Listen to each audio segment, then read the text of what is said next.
അഭിപ്രായം പ്രകടിപ്പിച്ചതിന്റെ പേരിൽ TG. മോഹൻദാസിനെതിരായ police നടപടിയിൽ ശക്തമായ പ്രതിഷേധമാണ് ഉയർന്നത്.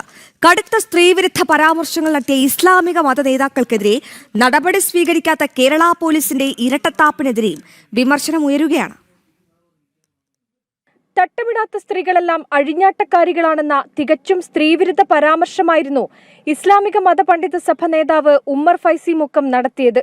അശ്ലീല പ്രയോഗത്തിനെതിരെ ആക്ടിവിസ്റ്റായ വി.പി. സുഹ്റ പോലീസിൽ പരാതി നൽകിയെങ്കിലും യാതൊരു നടപടിയും അന്നുണ്ടായില്ല. വയോധികനായ ടി.ജി. മോഹൻദാസിനെ വീട്ടിൽ കയറി അറസ്റ്റ് ചെയ്ത അതേ പോലീസിന്റെ ഇരട്ടത്താപ്പ്. 10ാം ക്ലാസ്സിൽ പഠിക്കുന്ന വിദ്യാർത്ഥിനിയെ വേദിയിൽ വെച്ച് അധിക്ഷേപിച്ചിറക്കിവിട്ട സമസ്ത വൈസ് പ്രസിഡന്റ് അബ്ദുള്ള മുസ്ലിയാർക്കെതിരെയും പരാതികൾ ലഭിച്ചെങ്കിലും പോലീസിന്റെ ഭാഗത്തുനിന്ന് നടപടിയുണ്ടായിട്ടേയില്ല. സ്ത്രീയും പുരുഷനും ഇടകലർന്നിരിക്കരുത് എന്നൊക്കെയുള്ള തിട്ടൂരമിറക്കിയ മതനേതാക്കളുമുണ്ട് ഇവിടെ. എന്നാൽ ഇത്തരം സ്ത്രീവിരുദ്ധ പരാമർശങ്ങൾ നടത്തിയ ഇസ്ലാമിക മതനേതാക്കൾക്കെതിരെ ഒരു നടപടിയും പോലീസും ഭരണകൂടവും കൈകൊണ്ടിട്ടില്ലെന്നതാണ് വിമർശനം.